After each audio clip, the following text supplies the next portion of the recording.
So let's talk about Chris Hani and what happened there. Um, why particularly Chris Hani? I asked you that question earlier, but why not Nelson Mandela? Why did you not decide to go for Nelson Mandela or for Thabo Mbeki? Okay, Chris Hani was a man who, because of his hardline approach, had the support of the radical youth.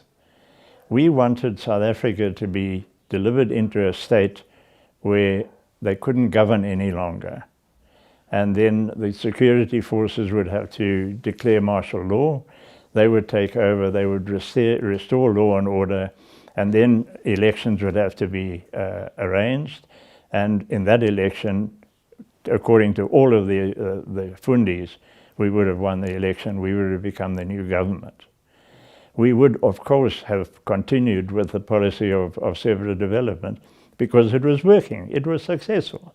Even KwaZulu-Natal, under Chief Buthelezi, was governing itself. All of the other states, although they didn't accept independence, they were governing themselves.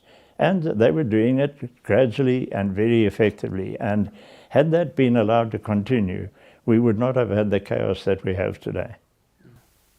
So you are a devout Christian and you speak about it quite openly. How do you rationalize the decision that was taken in terms of your religion? Well, you know, we were in a state of war. Unfortunately, the security forces controlled it so well that the average man in the street had no idea. The only people who were really aware of the fact that we were at war were the relatives and friends of youngsters who were killed on the border, engaged in the war against SWAPO and the East Germans and the Cubans, and we had lots of casualties. But it was far away. In our cities and towns, things were peaceful thanks to the government. The control was thanks to the security forces. The control was good. So people didn't realize there was war. But in wartime, anything goes. And I believe that one of the big problems with Chris Hani was that as an ardent communist, he didn't believe in the Almighty God anyway. And I saw him as being part of the Antichrist. So if you can maybe take us through the process, what happened or at what stage did you involve Janus Wallus? Because you were not the one who pulled the trigger. No. Okay, Janus was an interesting story. You know that because there was this rift between English and Afrikaans speakers, I initiated an organization called the Sellout Foundation, which was a vehicle which we could use to get to English-speaking people, to tell them what our political policy was and how the English-speaking community fitted into it. Janus became interested and he came to a meeting of ours and became quite involved with the Sellout Foundation after that. And he used to come and visit regularly and we used to have political discussions. And when de Klerk closed the democratic route by forbidding or by banning elections at parliamentary or municipal level, it was clear that there was no longer a democratic process available. And so I, as one of the senior members of the CP, sat back and thought, now how do we stop this? Because this is going to be a takeover of our country which we must prevent. How do we do it? And I came to the conclusion that to take out somebody like Chris Hani, who had a big following amongst the radicals, who would certainly have rioted on the occasion of his death, that could render South Africa ungovernable. And that was and when I discussed this, Wallus and I used to have many discussions. And I discussed that with him and he said, well, you know, if we had to do something like that, because I suggested that we take out a high profile figure, he said he would be prepared to do the shooting. So was that an instruction that you gave to him, or was it a discussion between the two of you and an agreement between the two of you? Well, obviously, I mean, I couldn't instruct him to commit murder. He volunteered to do it, but it fitted in with the plan. And as far as I was concerned, it was a political objective. And I was justified in that I was such a senior member of the Conservative Party in getting him to agree, well, accepting his offer and saying, okay, you want to do it, you do it, but keep me out of it. So in how much detail was it discussed? Did you plan on a particular date? Did you plan on going to Chris Hani's house? No. And in fact, I must say here, and this is something which didn't come out generally, I had a silencer fitted to a weapon which I had because we were collecting weapons in case de Klerk cancelled all weapon licenses. So we had to have unregistered weapons. And I obtained this 9mm, and I wanted to fit a silencer to it so that I could use it at home without disturbing the neighbors. So I had the silencer fitted, and it just happened to coincide with Valus's request where he said, I need an unlicensed weapon, which I could then give to him. But the weapon with a silencer on needs a special type of ammunition, and I undertook to get that ammunition for him. I also used it as a way to retain control, because at that stage I still wasn't convinced that it was the right thing to do. But unfortunately, I didn't know that Walus had his own 9mm pistol. And he took the one that I provided, he tested it, he found problems with the silencer because the thing had to be cocked every time you wanted to fire a shot, and so he dispensed with the silencer. He then went and bought ammunition for his 9mm, and he used that in the weapon which I provided. So you didn't agree on a particular date. How did you hear about it on the news, or how did you hear about this? Well, it was quite, we were actually visiting friends who had just moved into Krugersdorp to welcome them. We were having tea and the telephone rang, and this friend's wife answered the phone, and she came back and said, oh, Chris Hani's been shot. And of course, when I heard it, I had a tremendous feeling of relief, because I knew that because I had the ammunition which he needed, it couldn't have been Walus who did it. And then I found out on the Sunday that it was actually him, and I can tell you it was quite a shock. So how did you find out when he was arrested? Yeah. I know he was seen by a witness who went to the police. How did it come to be that he was arrested in the first place, and then also how did it come to be that you were arrested with this particular? Well, we were discussed the thing, obviously, and I organized a big purple wig for him to wear should he do it, and so that people would look at the wig, they wouldn't see his face, and they wouldn't be able to identify him. He was also supposed to change the car registration and that sort of thing. Otherwise, the arrangements were his. The only instruction that I really gave him was that no one else but Hani should be harmed in this case. If he had bodyguards, it's off. You don't do it on that day. And he just happened to be patrolling the Dawn Park area where Hani resided, and saw that Hani didn't have bodyguards, and he thought, well, this is the golden opportunity. But I expressly said to him, not on the Easter weekend, because the Easter weekend was a time when it's holidays, people would be at home. So he was then arrested 2 days after the... No, he was arrested the same day. The same day. In fact, instead of going onto the highway where he would have been lost, he drove down the main street of Boksburg for some strange reason. And a couple of policemen were driving along.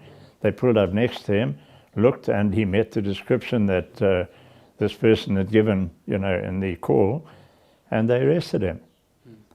But of course, I wasn't arrested.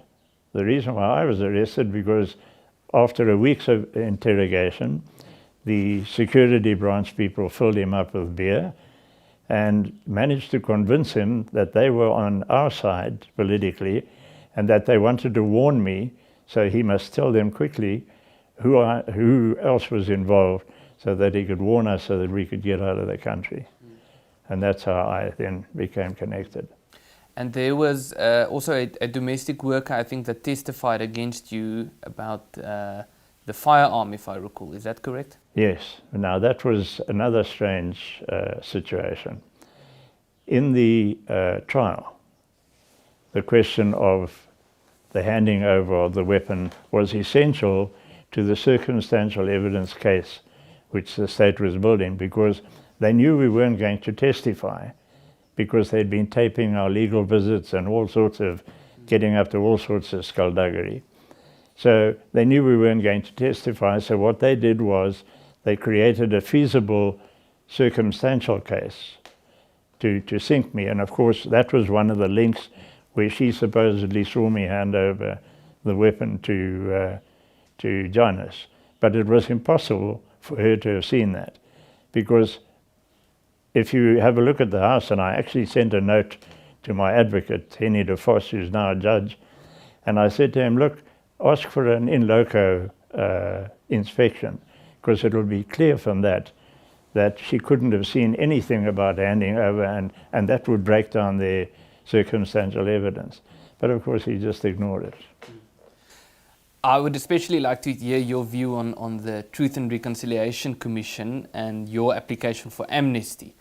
Firstly, would you believe that your process, looking back at the TRC, do you believe it was free and fair, and that there was a balanced trial or a balanced hearing? Well, first of all, one of the stipulations for the Amnesty Committee was that it had to be representative of the demographic situation in South Africa. In other words, there had to be an Afrikaner on as well. Advocate Chris de Jager, who was a colleague of mine in Parliament, was a member of the committee. He was bundled off by George Bezos, the advocate who represented the Hani family, and on the pretext that because at one stage on instructions from the CP, he lodged a case against Chris Hani. And Bezos said no, he would be biased, so he must withdraw. They replaced him then with Advocate Denzel Potgieter, a member of the coloured community. So the committee was no longer representative of the South African demographics. And, you know, it was quite obvious afterwards, when I saw the judgment, that the whole process was a show. It was a showcase to show the people how the ANC government deals with opposition. We were traipsed all over the country. We were in Benoni, we were in Pretoria, we were out at Mamelodi, we were taken to Johannesburg. It was a circus, and it was obvious, just a showcase. Well, it's quite well known that the ANC was also involved with political crime, so to speak. How did the ANC package their case against you, given the fact that the ANC was doing more or less the same? Well, they didn't really package their case. I mean, my thing was done by Bezos on behalf of the Hani family, and then Advocate Mche, who was the Amnesty Committee advocate. And they brought all sorts of witnesses and what have you to testify. It was like a trial, but it wasn't supposed to be a trial. You know, like they said, it wasn't to victimize the Afrikaner. In the meantime, it was totally a Nuremberg form of victimization of Afrikaners.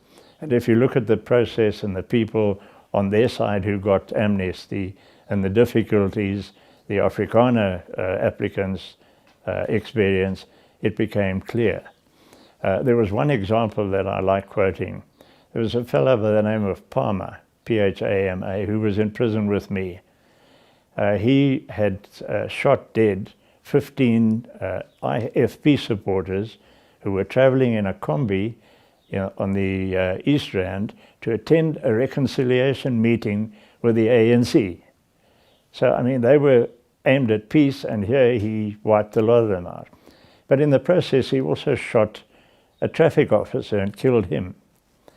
When his application came before the Amnesty Committee, they granted him amnesty for the 15 IFP people that he killed, and they also granted him amnesty for the killing of the traffic officer, even though he didn't apply for amnesty for that murder.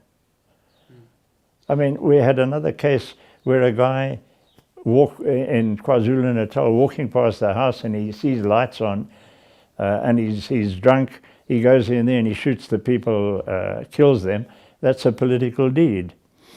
Young people go berserk in the Cape and they stone American University student Amy Beale, stone her to death, belonging to no political organization except a concocted one, and they get amnesty. Yes.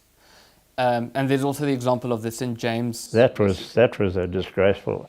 St. James Church, there was the Heidelberg Tavern in the Cape. Innocent people were shot. I mean, how can you go into a church on a Sunday where people are praying and worshiping Almighty God and shoot at random and kill people? I mean, and then still have that classified as a political murder. So explain that to me, because that was one of I don't think it was the only finding, but I think one of the findings in your case was that this particular murder was not politically motivated. But how was that argued, given that Chris Hani was the leader of the Communist Party? He was also commander of Mkhonto weSizwe, the military wing of the ANC. So how was that framed as not politically motivated, as opposed to, for example, the St. James massacre? They actually drafted the legislation for the Truth Commission, for the amnesty, in such a way that there were all sorts of clauses which you had to meet. You know, when the interim constitution was agreed, there was a clause which stated that all political offences shall receive amnesty. And all that Parliament had to do was to create the vehicle for granting of amnesty. But with people like Nsebeza and Bezos and these people using their crafts to close the routes for various people, they included a clause that you had to be instructed by your political party. Now, I wasn't instructed by my political party, but I was, and I went to great lengths to explain that, I was in such a position in my party where I was the equivalent of a cabinet minister. Now, in government, cabinet ministers make decisions, and if they make the wrong decision, their party acts against them. I made the decision that in the interests of our freedom and the interests of good order in South Africa, that Hani's death became necessary. But they ignored that, and they used the clause that my party had not authorized it to prevent me from getting amnesty. Yeah. Because that's the other question I wanted to ask you, was there seemed to be some tension between you and the leadership of the Conservative Party during the Truth and Reconciliation hearings, because you argued that you were acting on a political motive, and the Conservative Party tried to repudiate that. So is that an accurate description? Well, they didn't try to repudiate it. They actually just put it in such a way that they said I may have thought that what I was doing was to the benefit of the party, but they didn't have a policy of violence. Well, the ANC also didn't have a policy of violence, but they perpetrated lots of violence. And it was accepted as their policy because it became the practice eventually. And there was a lot of violence from the Conservative side leading up to the handover. You know, bombs were exploded. I know a colleague of mine, Koos Botha, was instrumental in blowing up the Hillview High School and also the Krugersdorp Post Office.